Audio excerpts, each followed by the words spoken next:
ನೂರಕ್ಕೆ 1,000 ಟೈಮ್ ಬೇಕಾದ್ರೆ ಹೇಳ್ಬೋದು. ಈಗಾಗಲೇ ನೀವೇ ರಿಪೋರ್ಟ್ ಮಾಡಿದಿರಿ, ಸರ್ಪ್ಲಸ್ ವೋಟ್ ಏನು ಬಿಜೆಪಿಲಿ ಇತ್ತಲ್ಲ, ಅದರಲ್ಲಿ ಅವ್ರು ಮತ್ತೆ ರೀಡಿವೈಡ್ ಮಾಡಿ 29ರಿಂದ 30ಕ್ಕೆ ಹೋಗಿದ್ದಾರೆ. ಓನ್ಲಿ 2 ಸರ್ಪ್ಲಸ್ ವೋಟ್ ಮಾತ್ರ ಬಿಜೆಪಿಗೂ JDS ಬರ್ತದೆ. ಅದರಿಂದ ಎಲೆಕ್ಷನ್ನೇ ಇಲ್ಲ. ಯಾರ್ಯಾರು ನಮ್ಮ ಕಾಂಗ್ರೆಸ್ ಅಭ್ಯರ್ಥಿಗಳು ಎಲ್ಲರೂ ಕೂಡ ಗೆಲ್ತಾರೆ, ಅದರಲ್ಲಿ ಏನು ಅನುಮಾನನೇ ಮಾಡಿಕೊಡ್ತಾರೆ. ಈಗ ನಿಮಗೆ 140 ಶಾಸಕರ ಬೆಂಬಲ ಇದೆ ಅನ್ನುವಂಥದ್ದಿದೆ. ಈಗ ಯಾರೇ ನಿನ್ನೆ ಅಣಕು ವೋಟ್ ಪ್ರದರ್ಶನ ಮಾಡುವಂತ ಸಂದರ್ಭದಲ್ಲಿ ಕೆಲ ಶಾಸಕರು ವೋಟ್ ಮಾಡುವಂತ ಕಡೆಗೆ ಎಡವಟ್ ಮಾಡಿದ್ರು ಅನ್ನೋದು. ನೋ ಇದು ಕೇಳ್ರಿ, ಇಲ್ಲಿ ಇದು ಏನಾಗಿದೆ, ನಾನು ಕೂಡ 75 ನಾನು ಇನ್ವಾಲಿಡ್ ಮಾಡಿದ್ದೆ. ಅವರು ಕೊಡೋ ಸ್ಕೆಚ್ ಪೆನ್ನಲ್ಲೇ ಹಾಕಬೇಕು. ನಾವೇನು ಮಾಡ್ತೀವಿ, ಪೆನ್ ಇರ್ತದೆ ಅಂತೇಳಿ ಅವಾಗೆಲ್ಲ ಪ್ರೆಸ್ ಮಾಡೋ ಪೆನ್ ಇರೋವಲ್ಲ, ಸುಮ್ಮನೆ ತಗೊಂಡು ಪ್ರೆಸ್ ಮಾಡಿ ಹಿಂಗೆ ಹಾಕ್ಬಿಡಿವು. ಸೊ ಈಗ ಆ ಥರ ಎಲ್ಲ ಇದ್ರೆ ಅದು ಇನ್ವ್ಯಾಲಿಡ್ ಆಯ್ತು, ಅದು ನಂದೇ ಒಂದು ಓಟು. ಸೊ ಈಗ ಅದಕ್ಕೆ ಎಚ್ಚರಿಕೆ ಏನಪ್ಪ ಅಂದರೆ, ಅವ್ರು ಯಾವುದು ಸ್ಕೆಚ್ ಪೆನ್ ಕೊಡ್ತಾರೆ ಅದರಲ್ಲೇ ಒಂದು ಅಂತ ಹೇಳಿಬೇಕು. ಈ 2 ಸೆಕೆಂಡ್ ಪ್ರಿಫರೆನ್ಸ್ ಕೊಡೋವಂಥ ಕಾಲದಲ್ಲಿ 2ನ ನೀವು ರೋಮನ್ 2 ಬರೀಬೋದು. ಯಾಕೆಂದರೆ 1 ನಾವು ಬರೀತೀವಲ್ಲ, ಇದು ಕನ್ನಡ 1 ಆಗ್ತದೆ, ರೋಮನ್ 1 ಆಗ್ತದೆ, ಗೊತ್ತಾಯ್ತಾ?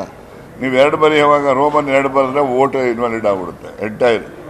ಸೊ ಹಾಗಾಗಿ 2 ಬರೆಯೋರು, ಇನ್ನು ಕೆಲವು ಜನ ಸ್ಟೈಲಾಗಿ 2 ಹಿಂಗೆ ಬರೀತಾರೆ, ಗೊತ್ತಾಯ್ತಾ? ಹಂಗೆಲ್ಲ ಬರೆಯೋಕ್ಕಿಲ್ಲ ಸ್ಟೈಲಾಗಿ. ಅವ್ರು ಯಾವ ಥರ ಅಂಕಿಗಳು ಇರಬೇಕು ಅಂತಕ್ಕಂಥದ್ದು ಒಂದು ಇದು ಪ್ರೋಫಾರ್ಮ ಕೊಟ್ಟಿದ್ದಾರೆ.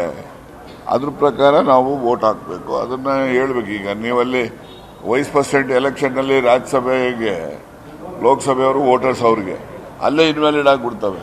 ಅದರಿಂದ ಇಲ್ಲೇ ಇನ್ವ್ಯಾಲಿಡ್ ಆಗಬಾರ್ದು ಅನ್ನೋ ದೃಷ್ಟಿಗೋಸ್ಕರ ಎಚ್ಚರಿಕೆಯನ್ನು ನಾವು ವಹಿಸಿದ್ವಿ, ಬಿಜೆಪಿಯವರು ವಹಿಸಿದ್ವಿ. JDS ಅಭ್ಯರ್ಥಿ ಹಾಕಿರೋದೇ ಕಾಂಗ್ರೆಸ್ನೊಳಗಿರುವಂತ ಒಂದಷ್ಟು ಶಾಸಕರು JDSಗೆ ಬೆಂಬಲಿಸಬಹುದು ಅನ್ನೋಂಥ ಕಾರಣಕ್ಕಾಗಿ ಅವರು ಯಾವ ವಿಶ್ವಾಸದ ಮೇಲೆ ಕ್ಯಾಂಡಿಡೇಟ್ ನಿಲ್ಲಿಸಿದಾರೋ ನಮಗೆ ಗೊತ್ತಿಲ್ಲ. ಅವರು ಬಿಜೆಪಿಯವ್ರ ಮೇಲೆ ಅತಿಯಾದಂಥ ವಿಶ್ವಾಸ ಇಟ್ಟಿದ್ರು.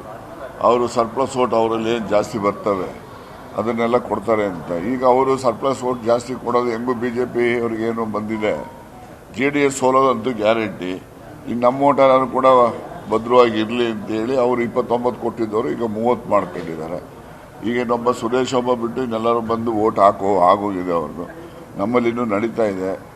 ನಾನು ಈಗ ಹೋಗಿ ವೋಟ್ ಹಾಕ್ತಕ್ಕಂಥ ಬಿಟ್ಟಂಗೆ ಅಲ್ವೇನ್ರಿ? ಅಲ್ಲಲ್ಲಪ್ಪ, ಬಿಟ್ಟಂಗೆ ತಾನೇ ಅವ್ರೀಗ 29 ಅವರು ಅಲೋಕೇಶನ್ ಮಾಡಿದ್ದು, ಇವ್ರಿಗೆ ಸರ್ಪ್ಲಸ್ ವೋಟ್ ಕೊಡ್ತೀವಿ ಅಂತ ಹೇಳಿದ್ದವರು.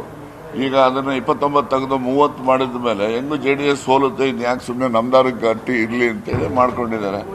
ಪೊಲಿಟಿಕಲ್ ಸ್ಟ್ರಾಟಜಿ, ಅದನ್ನು ಯಾರೇನೂ ಅಲ್ಲಗಳಿಯೋಕ್ಕಾಗೋದಿಲ್ಲ.